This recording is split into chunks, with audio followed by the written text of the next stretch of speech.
Good morning, everyone, which it is morning here. What I want to do today is tell you about some ongoing work in my lab to investigate aspects of postzygotic isolation and its evolution in the formation of stickleback species.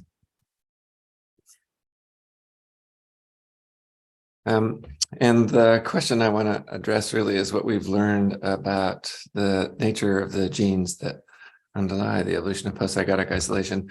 And just to make it clear what I mean by species is I'm using the biological species concept. So humans and chimpanzees are regarded as separate species, not just because we look different or show genetic differences, but rather or more directly because when it comes time to mating, we find one another repulsive, or should hybrids ever be produced between two species, then they would be less fit.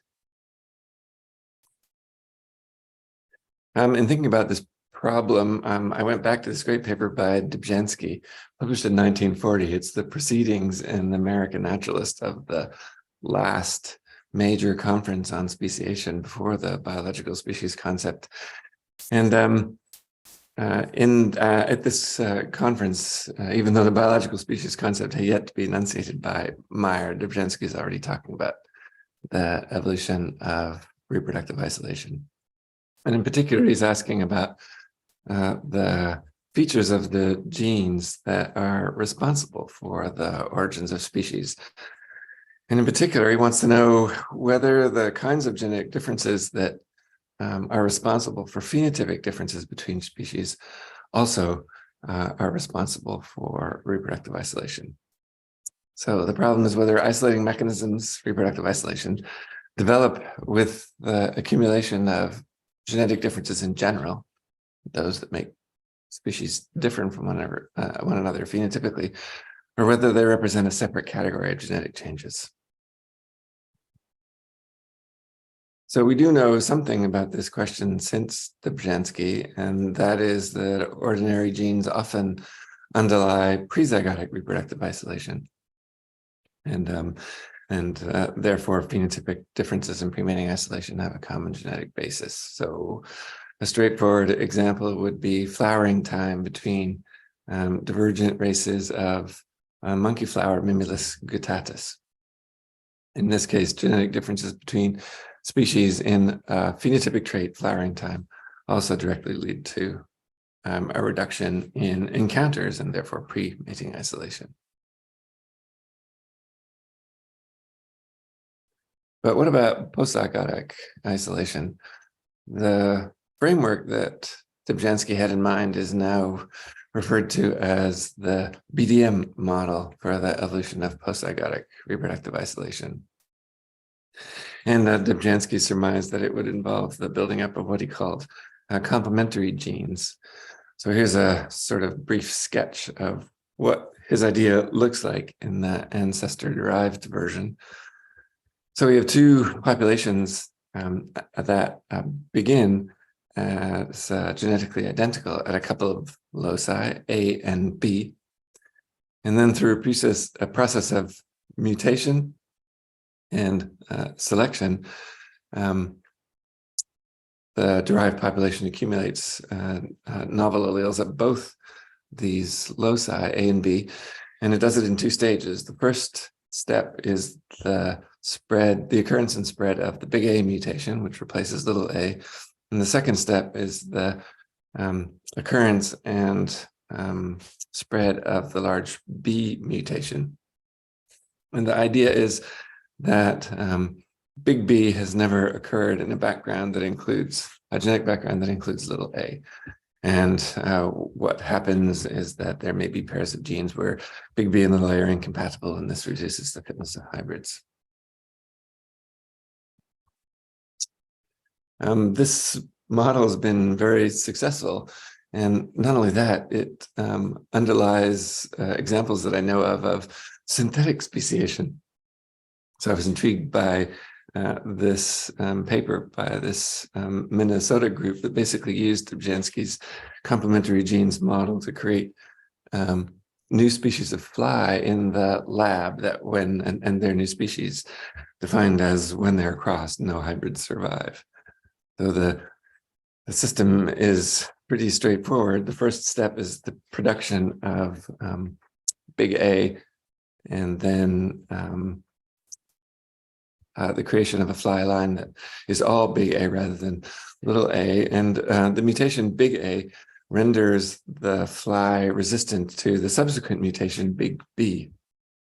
So big B is a mutation that drives the overexpression of the gene that's regulated by A. And big A is a little deletion in the promoter region that makes the expression of the gene resistant to this construct B. So we have two lab strains of, or we have a lab strain of flies, we have the wild strain, and when they're crossed, no hybrids are produced because big B drives the expression of the gene controlled by little a. And they did this for a number of early developmental genes in flies, such as Wnt. And the hybrid offspring do poorly because basically this gene never turns off. So the BDM model works in practice.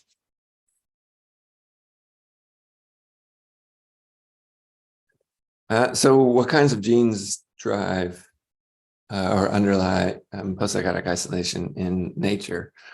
And that's what I want to address with the rest of my talk. So again, here, Dobzhansky is inquiring whether the development of physiological isolation, which I interpret to mean postzygotic isolation, whether that's a process separate from the genetic changes that cause ordinary phenotypic differences between populations, morphological and physiological. And he suggests that the only way to approach this, or the problem may be approached by studying the genetic basis of isolating mechanisms actually found in nature.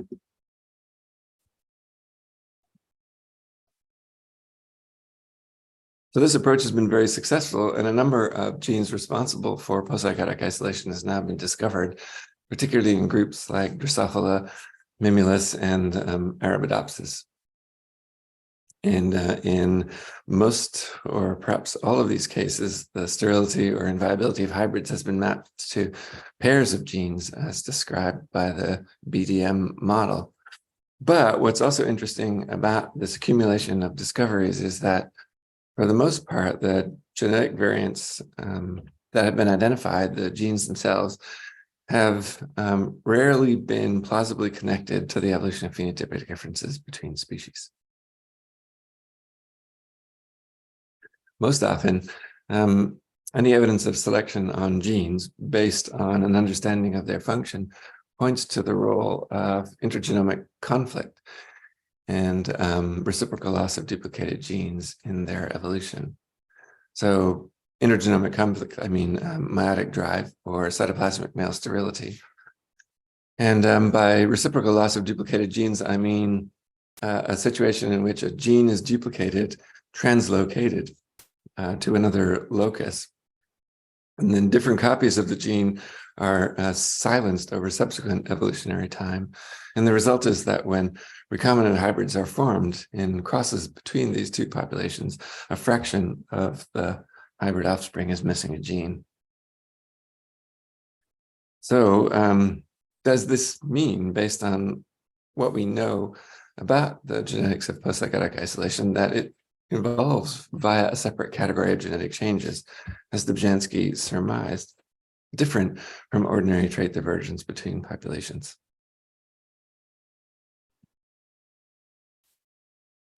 So I'm not sure we're ready to give up on this question. And the reason is we still don't know very much about the connection between adaptive divergence and phenotypic traits and the genes that cause reproductive isolation. And that's especially true of postzygotic isolation. And to paraphrase Dobzhansky, perhaps the problem might also be approached by studying divergence in ordinary phenotypic traits and then asking, what is their contribution of their underlying genes to reproductive isolation between populations? So here's an outline of my talk. I've already addressed just sort of the broad question about the evolution and genetics of postzygotic isolation. And now what I'd like to do is introduce the system on which I work, Arion species of three-spine stickleback, and the evolution of what I'll call phenotypic incompatibilities. So the three-spine stickleback populations that I work on are here in the northeastern Pacific. There's a map of southwestern British Columbia with the city of Vancouver, where I live, indicated here. And three-spine stickleback in this part of the world occur in multiple forms. The ancestral form, which still swims around coastal waters, I'll call the marine form. And it spends most of its life in salt water, but some populations swim into the lower reaches of rivers and streams to reproduce, and then the offspring migrate back out to sea.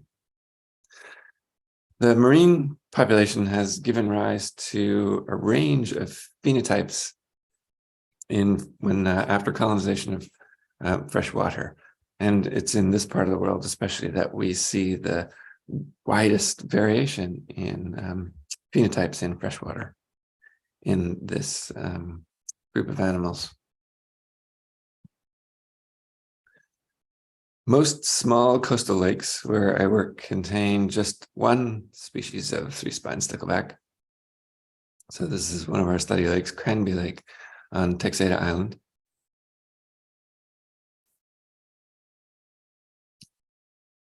And to understand how these populations form, we have to realize that merely 13,000 years ago, the house where I now reside was covered by ice about 1.5 kilometers thick. And this ice melted over a period of about 1,000 years.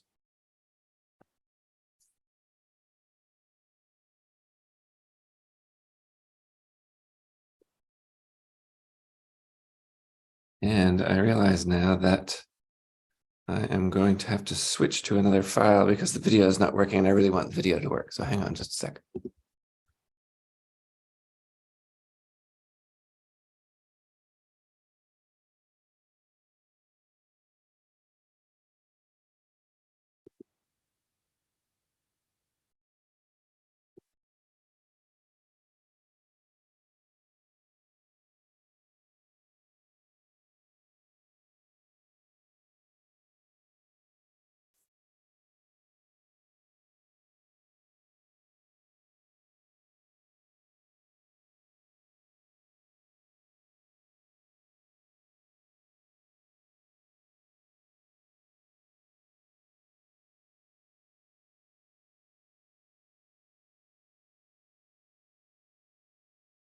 Sorry about that. So ice and the ice melted relatively rapidly, as I illustrate in this cartoon, and the weight of the ice was so great that it had pressed coastal lands into the sea.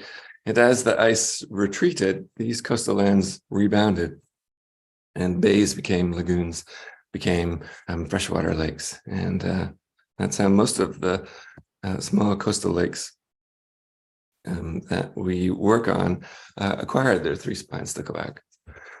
What particularly interested me in this system is that some lakes were colonized twice from the sea. Exactly when this occurred is not exactly clear, but the lakes were accessible from the sea for only about 1,000 to 2,000 years. In these several lakes, a total of 5 has been discovered now. In every case where we get a pair of species, one of them we refer to as the benthic species is a larger, bulkier form, and the limnetic species is a smaller bodied, more slender form. These Sympatric populations of limnetics and benthics are largely reproductively isolated, although they do produce hybrids at a slow rate. So this triangle plot shows ancestry along the x-axis from pure limnetic on the left to pure benthic on the right.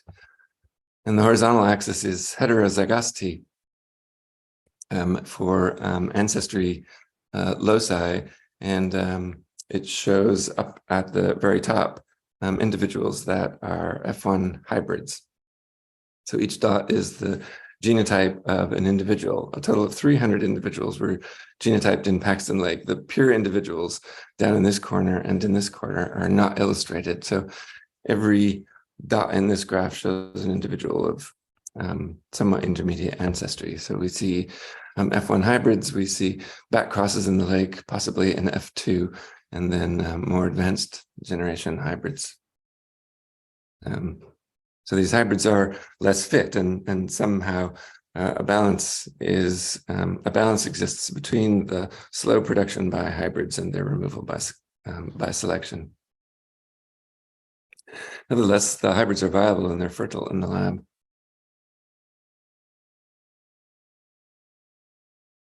As I said, 5 different pairs have been discovered so far. It's probably all there is, although there's a few lakes in the region fairly remote that have not been surveyed yet. And only 3 of them remain, the Priest Lake system and the Paxton Lake systems, which are different drainages on Texada Island, and also Little Quarry Lake. Hadley Lake, the Hadley Lake pair is now extinct. The Henos Lake pair is now extinct in both cases as a consequence of the introduction of invasive species. The weird irony of the story of Hadley Lake is that the person who introduced brown bullhead catfish to the drainage and subsequently wiped out the pair of 3-spine stickleback, his name is Darwin, and he's a descendant. These pairs probably formed largely independently. Here's a neighbor joining tree based on the complete sequence of chromosome 15. And I chose this chromosome because it's one of the most boring chromosomes in the stickleback genome. It shows very few signatures of selection. And across this chromosome, the phylogeny of the different populations, the benthics, the limnetics, the solitaries, these single species populations that occur in otherwise similar lakes, and the Pacific marine ancestral population are all related in what is basically a star, a tree that contains very little signal of shared freshwater ancestry. The only signal that does appear in this tree is a shared branch between the benthic and the limnetic that inhabit the same lake. So you can see that in Paxton and in Little Quarry here. And we interpret that as a consequence of gene flow since the origin of these forms.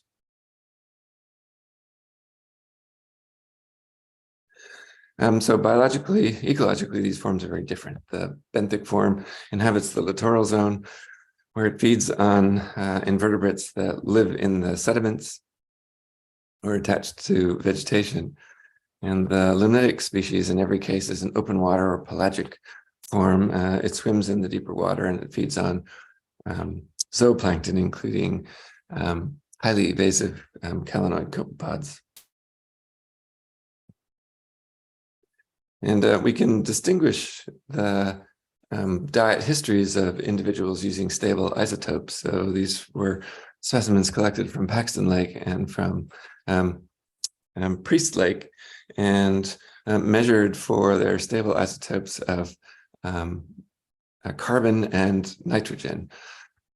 Carbon isotope ratio is an indication of how much of the carbon in their body ultimately derives from either the littoral zone or the open water. And nitrogen isotope ratio distinguishes according to trophic level. Now, limnetics have a slightly higher trophic level than benthics because some of the copepods that they feed on are themselves carnivorous. So I'll show this slide again later, but what I want you to remember is sort of limnetics to the upper left and benthics to the lower right in this carbon and nitrogen isotope space. The limnetics and the benthics have different morphological features that adapt them to feeding in their preferred habitats. Benthics have a variety of features of the jaw that cause the jaw to open relatively slowly, but generate a great deal of suction. And they have this hypertrophied axial muscle that helps them to generate that suction when opening the jaw.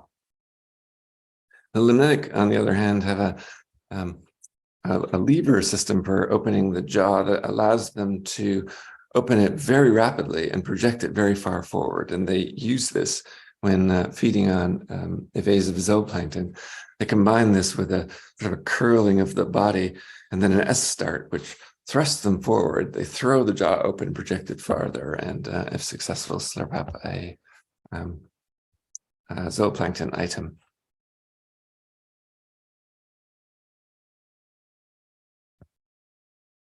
And these contrasting morphological features, as well as other aspects of the shape of the body and placement and size of fins, results in a very different feeding efficiency and growth rates in their preferred environment. So we can do reciprocal transplant experiments in the lab to investigate feeding, and in the wild to look at individual growth rates. And we find from these experiments that each of the forms has an approximately twofold advantage in the environment that it prefers, the habitat that it prefers.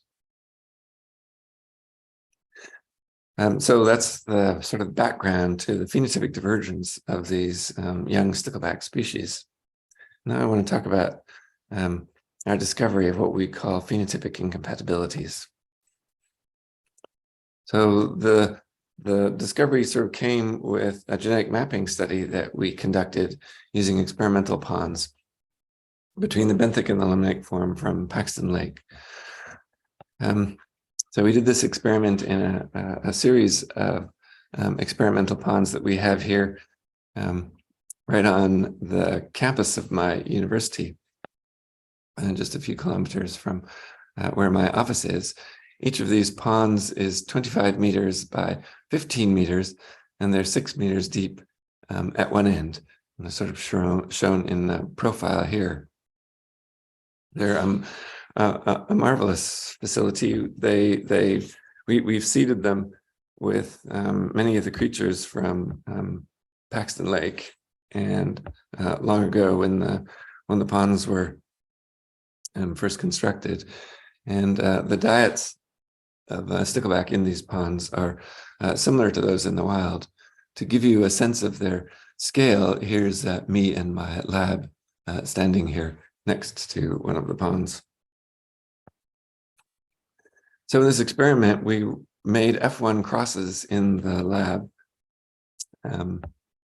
And then when they were adults, we threw them into the ponds where they reproduced naturally and produced an F2 cohort that we then tracked during this experiment. And this was a project overseen by a postdoc, Matt Arnegard, and a PhD student, Gina Conte, in my lab.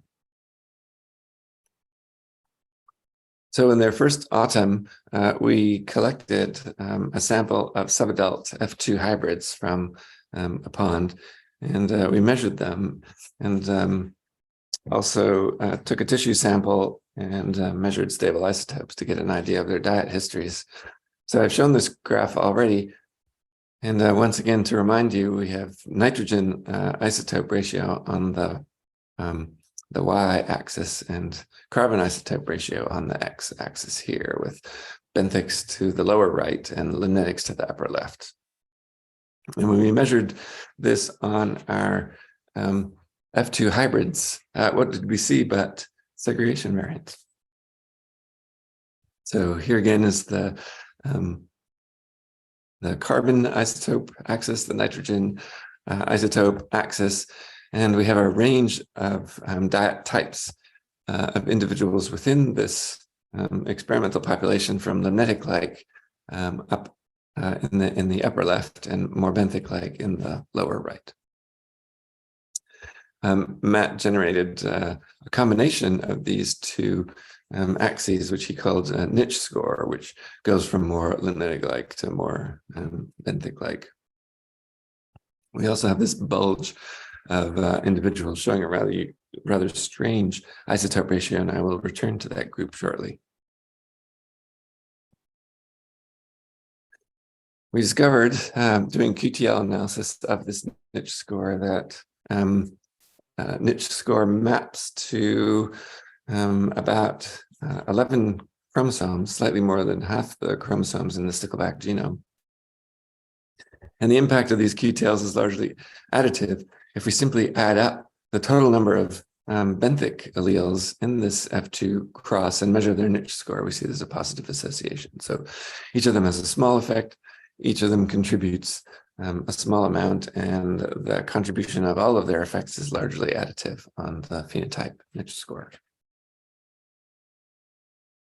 So that's a polygenic trait. Then what we did is we overlaid an estimated performance surface as estimated using the body size of the individuals when they were extracted from the pond. And so the hot colors indicate the largest individuals, which we interpret as the high-performing individuals, and the colder colors are the slower growth individuals with the lower feeding performance.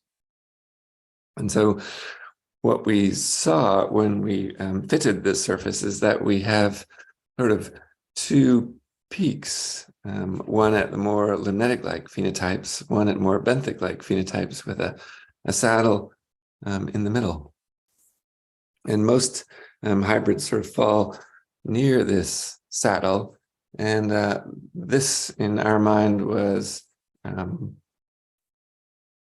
sort of confirmation of an idea that we had long held and had some evidence for from field transplants of hybrids, namely that hybrids do more poorly than the parents because they're intermediate in phenotype, and so they fall between the niches of the two parental forms. They're neither best in the littoral zone, and they're not best either in the open water zone.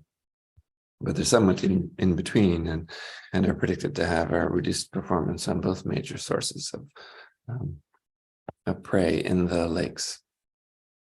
But what we didn't really appreciate until we did this experiment is that there's more to it than that. In particular, there was this bulge of individuals with stable isotope scores that were unlike those that we find in the wild, and are associated with the group of F2 hybrids that have the lowest feeding performance overall.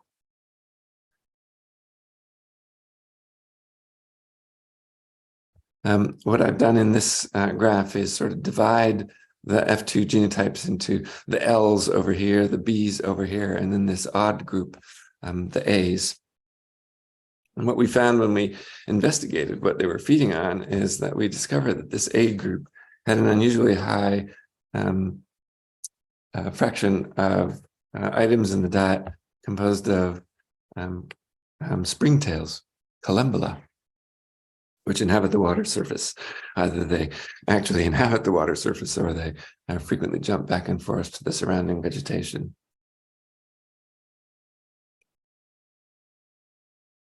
And we attribute their odd isotope signature to this unusual diet.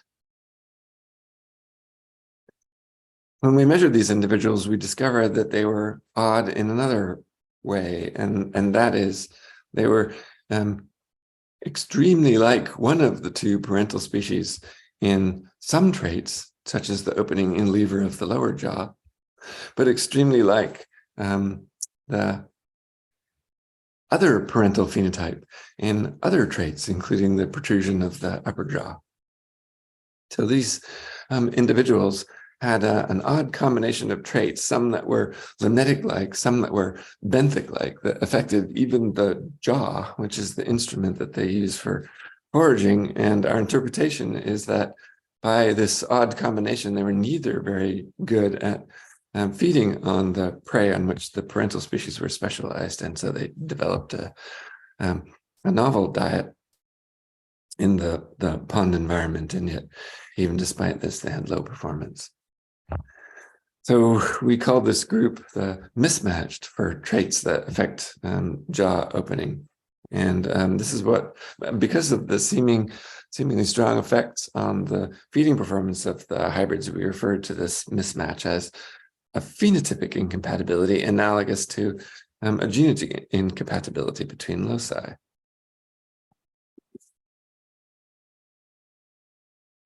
So to summarize some of the implications of this experiment, some of the recombinant hybrids possess mismatched trait combinations inherited from the divergent parental species that are associated with reduced feeding performance.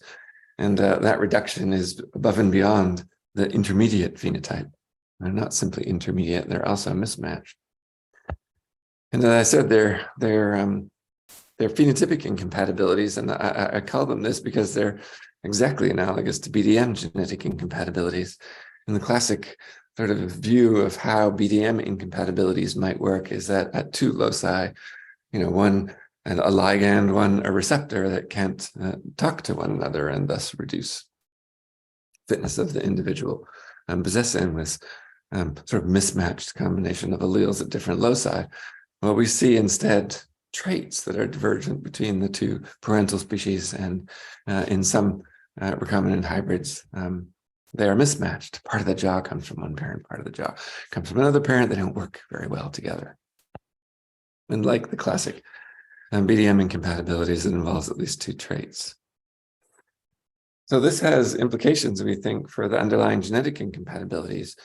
If the phenotypes are incompatible, then so we should be able to detect that the underlying genes for these different traits should also show genetic incompatibilities, but they might be difficult to measure because, as we said, they're in most cases polygenic. Another feature that I find interesting about phenotypic incompatibilities, though, is that whatever contribution this sort of mismatch makes to postzygotic isolation is that it should be environment dependent. We never saw it until we did this experiment, probably because the offspring would do, these recombinant hybrids would do fine in the lab. And just to remind you, an intermediate phenotype is also a disadvantage, but this phenotypic incompatibilities suggests that it's much more than simply an intermediate phenotype.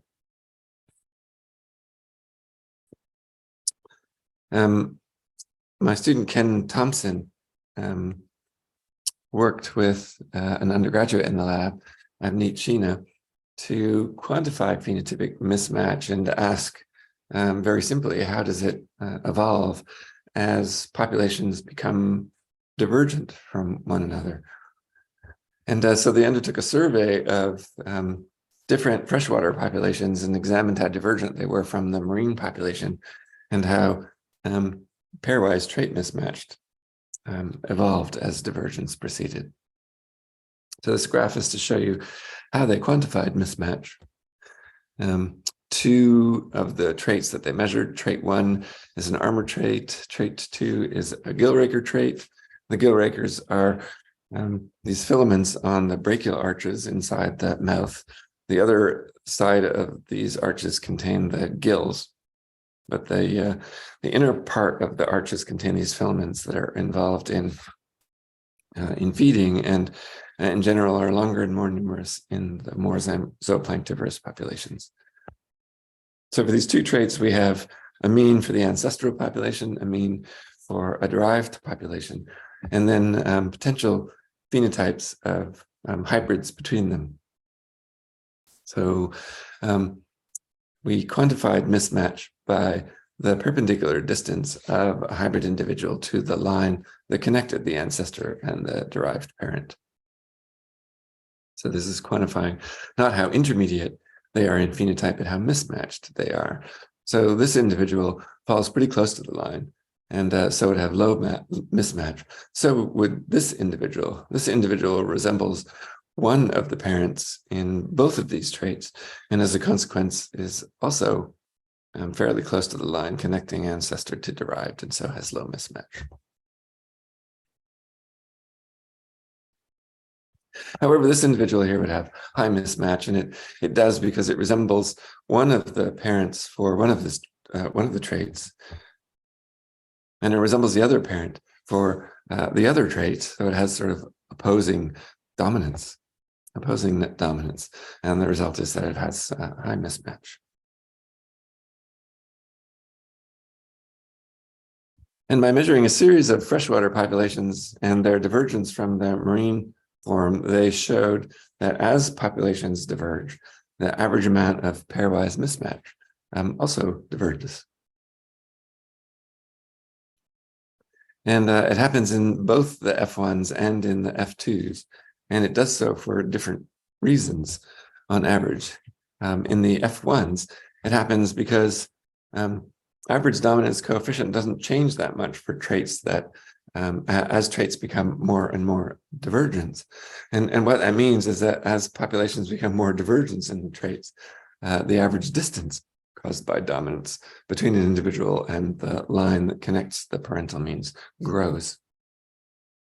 A second reason that mismatch grows is that the number of traits that become divergent as populations move away from the marine form also increases. In the F2 hybrids, average mismatch grows because the average amount of segregation variance increases with increasing divergence of a derived freshwater population from the marine ancestral form.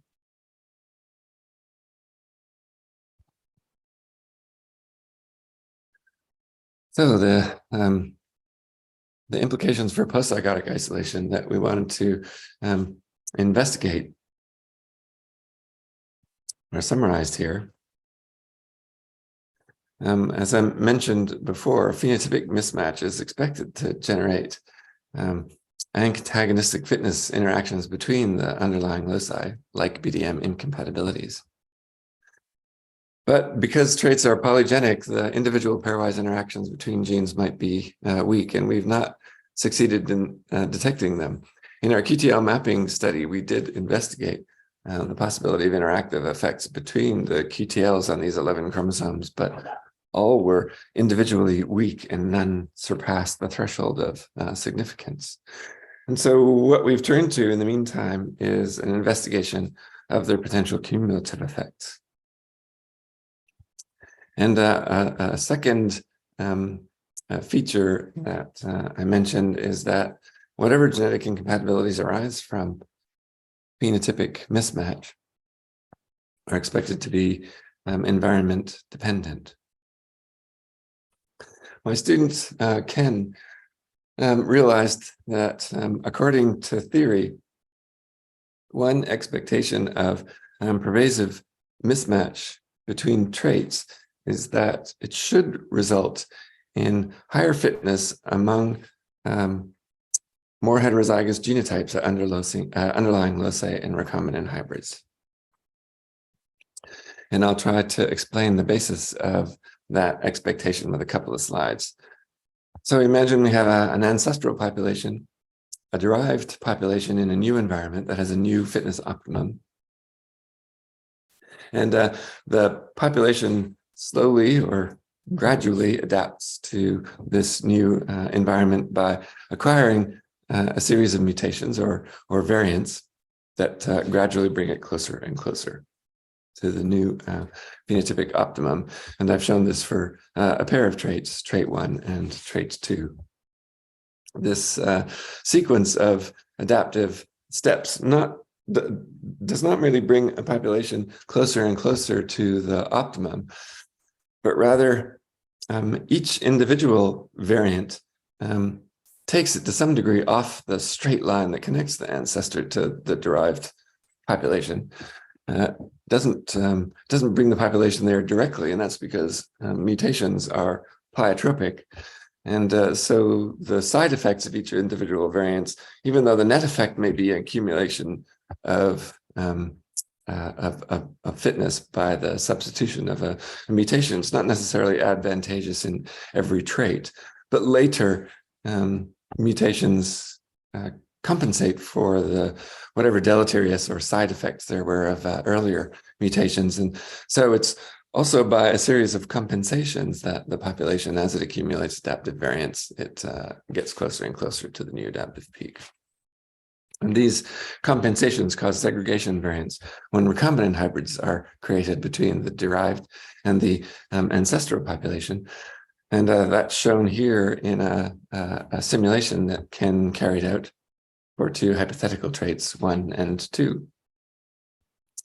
And what Ken also displayed here is by the different colors, the average heterozygosity at the underlying mutations. And darker colors indicate more heterozygous individuals, and lighter colors indicate more homozygous individuals.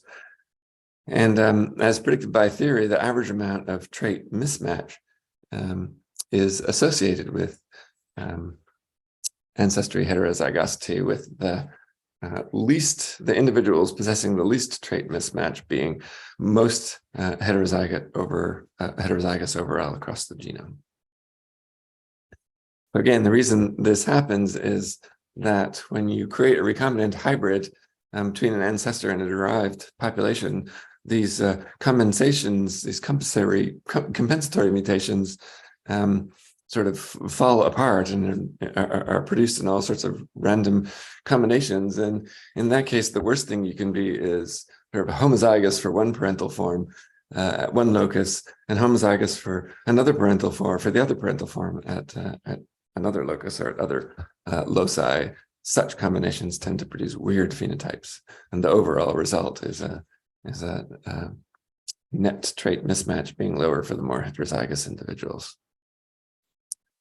So Ken went and obtained genetic data from every pond experiment that we've ever done in my lab that involved F2 hybrids, both in crosses between limnetics and benthics and in crosses between marine and freshwater populations. And he showed that in every population, or in every experiment that we've carried out in ponds, there's the survivors that come back from the pond at the end of the experiment show an excess in heterozygosity at the loci that are most different between the two parental forms. So excess ancestry heterozygosity. It's true not just in every experiment, it's true in every replicate of every experiment. But in contrast, we don't see this in the lab, suggesting that whatever is responsible for the association between survival and excess ancestry heterozygosity, it's environment dependent, consistent with the prediction from phenotypic incompatibilities.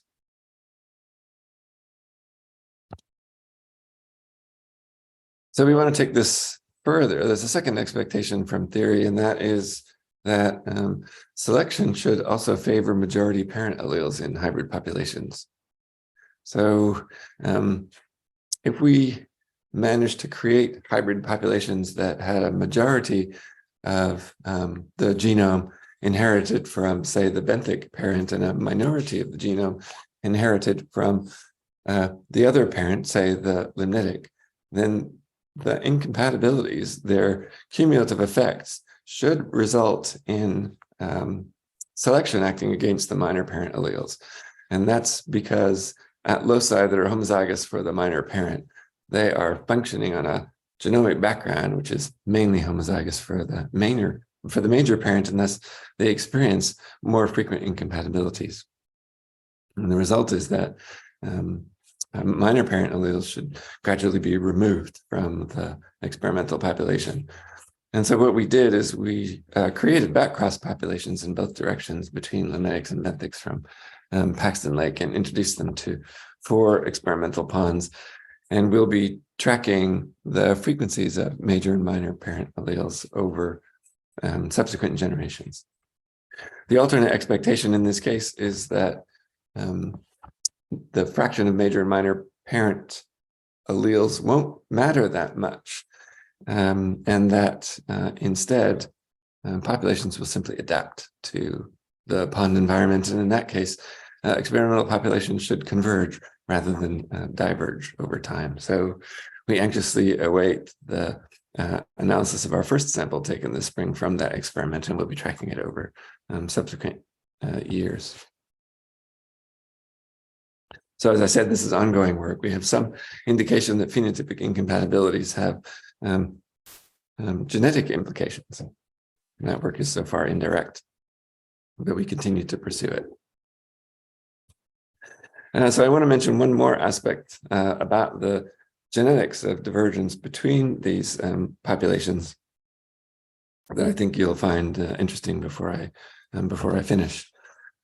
And that is the sources of the genetic variance. It turns out that most of the differences between these phenotypically divergent populations are not the result of the accumulation of new mutations over the past 10 to 12,000 years, but rather they are based on selection from standing genetic variation that marine populations brought with them when the lakes were colonized. So this is a study of a comparison between the genomes of marine and freshwater stickleback populations, and the comparisons between limnetic and benthic freshwater genomes looks similar. This is work done by David Kingsley's group. Basically, they took the sequences of a variety of marine individuals collected from the Pacific and freshwater populations from all over the Pacific Northwest, and they looked at those regions of the genome that are repeatedly different between those populations. And along the y-axis is a measure of genetic differentiation across the 21 chromosomes. And they've illustrated in this sort of brownish red color those regions that are peaks, those regions that are highly divergent, not just once, not just twice, but overall between marine and freshwater populations repeatedly. And the observation is that that freshwater populations differ from marine ancestral populations at the same genomic regions over and over and over again. And the only way that can happen is if they are the result of natural selection on variants that were brought to freshwater by the marine population when it colonized.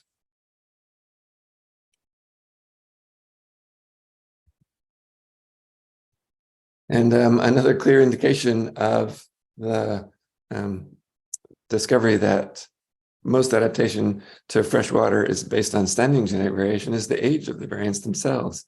If you attempt to date the split of the derived from the ancestral mutation at loci across the genome, you find that the average divergence time is estimated to be about 2 million years, which is not just older than the lakes, it's orders of magnitude older than the lakes.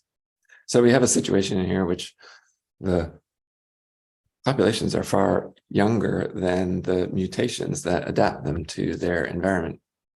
In fact, there are no freshwater populations of three-spine stickleback in the world today that are as old as 2 million years. And so the solution of the genetics of freshwater adaptation lies in standing genetic variation, but the problem is how did all this standing genetic variation persist for so long and come to be used over and over again in the process of adaptation to freshwater? And I have a cartoon here that illustrates our thinking about how standing genetic variation persists and has come to be reused over and over and over again. So again, here's a slab of ice on a section of coastal land. It retreats, the land rebounds. I'm going to show it just for a single population colonizing. So the first invasion, think of it as Marines colonize freshwater and they gradually become adapted to that freshwater environment. Now how we think this variation persists and is reused. Imagine a marine and a freshwater adapted population that meets in the lower stretch of our river and hybridizes, and the hybrid joins the marine population. And I'm using the color of vertical stripes to indicate different loci and whether they are in the marine state, white, or the freshwater state, bluish green. So this individual joins the marine population, interbreeds, produces more and more generations in the sea. And as it does so, the freshwater genome of the original hybrid individual becomes diluted. And in doing so, it creates a sort of a marine population. And this happens again and again. And different hybridization events creates a marine population where most marine individuals are carrying some freshwater alleles at some loci. Now the ice retreats further north, a new lake forms and the stickleback have colonized, and they bring with them these freshwater alleles. And here they are reproducing in the lake and producing all sorts of recombinants. Some individuals, recombinants have more of these freshwater alleles, some have less, but the ones that have more do better, and gradually over time, natural selection increases the frequency of all these freshwater alleles, and over time eventually produces a freshwater population that is mostly like the original one further south.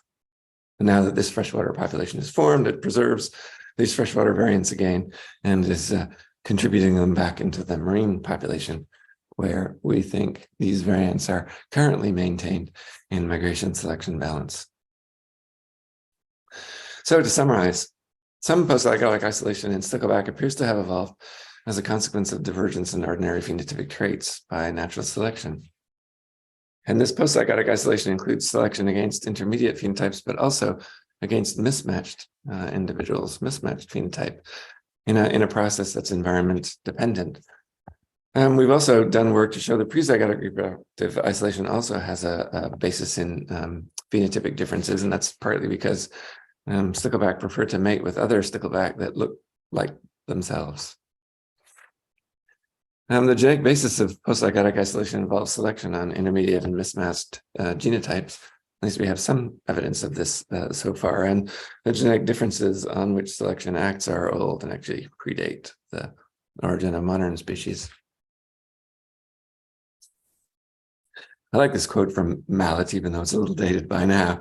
136 years since the origin of species, biologists might be expected to have an accepted theory of speciation. Well, we're making progress. Selection is now regarded as a major driver of speciation, but we still have very few known connections between the process of selection and the divergence, the process of divergence at the underlying genes. And also, I think it's probably the case that the genetics underlying the youngest species on Earth, such as these three-spine stickleback, might also involve old variants that were once involved in previous speciation events that have maybe long gone, but the loci themselves have been have persisted and become reused. To do all this work has involved many people, and here's a showcase of some of them that I mentioned. Those I haven't mentioned yet: Matt McGee, who helped with the mismatch pond experiment; Kitty Peichel, a long-term collaborator.